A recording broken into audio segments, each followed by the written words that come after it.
Nintendo's Player's Choice. This was a way for Nintendo to let us know, hey, this is one of the best sellers on our console, you should get this one, and here's a discount while you're at it. The Player's Choice games were introduced back in 1996 for the Super Nintendo, and they gave it a gold ribbon to let us know, hey, this game has sold over 1 million copies. Not only was it a way for Nintendo to celebrate the 1 million mark, but at the same time it let the casual players know which games were actually selling and probably worth picking up since everybody was also buying those games. Some of the Game Boy games also received the Player's Choice ribbon whenever they reached 1 million sales. On top of receiving the ribbon, these games also received a price cut, which in this case made it a very budget-friendly way to play these games. But when the Nintendo 64 games came around, they actually chopped off the little strings from the ribbon, and now it was just a Nintendo seal that said Player's Choice on it. Nothing else really changed on the actual cartridge itself, everything was basically the same exact thing, but now the label was a little bit smaller. And once again, in order to get a Player's Choice re-release of this, the game actually had to sell over 1 million copies. You see, where things start to get interesting is with the Player's Choice version of the Game Boy Advance games. As you can see here, we have a Player's Choice version of Mario Kart Super Circuit for the Game Boy Advance. It's still sealed, however, how exactly does the cartridge look inside? Did it still have the same ribbon as the Nintendo 64? The box definitely didn't let you forget it was a Player's Choice, but what about the cartridge itself? Let's find out. So here we have Mario Kart Super Circuit for the Game Boy Advance, and as you can see, it did not have another seal that said Player's Choice on it. Nothing was different on the front, and nothing was different from the back, so there was no real way to even know if you had a Player's Choice once you took it out of the box. And before you guys freak out, don't worry, this one is still sealed, I did not open it. I actually have 2 copies of this. But yeah, no way to really tell if yours is a Player's Choice or not. Then we have the GameCube, which is personally my least favorite version of them. And it's all because of this bold yellow border right here, like who even thought about that? It was the same exact thing, and it said Player's Choice exactly how it did on the Game Boy Advance. Bold yellow color. Except unlike the Game Boy Advance, you actually display these on the shelf. So if you have multiple games, it all looks very nice with black, black, black, black, black. Keep on scrolling down and we have more black, black, black, black, black, black, black, black, black, and you shouldn't be there.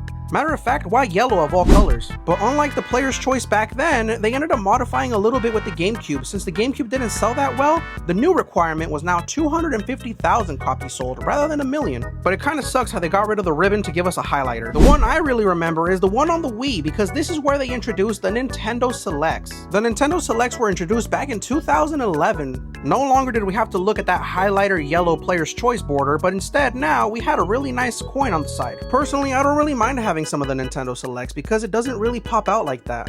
The coin just gives it a classy feel, and at the same time we now had a nice little burgundy color, which wasn't a highlighter. Again, it was more easy to look at, and it had a nice fancy ribbon on the corner of it. However, unlike the GameCube, the Wii ended up selling millions, so these were a little bit weird because there was no true requirement for them. Some games actually benefited from the Nintendo Select, such as Wii Sports. In this case, the game always came in a cardboard sleeve, but when you got the Player's Choice re-release of it, you actually got yourself an actual case rather than just a cardboard sleeve, which was a very big plus. And personally, I want one. But other games such as Pikmin 2 here in North America never got itself a regular release. It was released as a Nintendo Selects from the start, which was very strange. I'm not really too sure why Nintendo did it that way. The Nintendo 3DS actually brought the Nintendo Selects also. Amazing games such as Ocarina of Time, Majora's Mask, and Star Fox 64 for only $20? Sign me up. But for whatever reason, they all look different. Some had the coins, some didn't. I know what you're thinking, so only the Nintendo 64 releases were given the Nintendo Selects, right? Nope. New games also eventually got themselves the Nintendo Selects version, such as Link Between Worlds and Luigi's Mansion Dark Moon. But again, for $20, the newest games available on the system, yo, this was really the time to be alive. And again, what's with that coin? Make up your mind. The Wii U also had themselves the Nintendo Selects version. Obviously, I just got myself a Wii U, so I don't have any Nintendo Selects to show you at the time, but Wind Waker, on the other hand, did get that release eventually. So again, for $20, yo, you can't really beat that, not gonna lie. I do miss those days.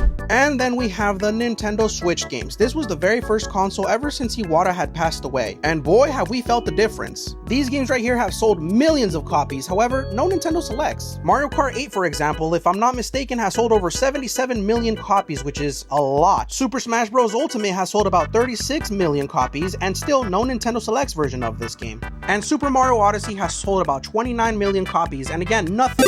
The whole Switch era went by, and all the games are still full price, and on the contrary, now we have the Switch 2, and these games are even more expensive. Mario Kart World released at $80 and Donkey Kong Bonanza released at $70, which is wild. So personally, if the Nintendo Switch didn't give us any Nintendo Selects, I highly doubt the Switch 2 is going to be any different. So gone are the days of $20 pickups for the newest games on the newest console. And now with the key cards, we don't even really own these games. We just have access to download the games. However, the first party Nintendo games are fully on the cartridge. But still, you know what I'm trying to say here.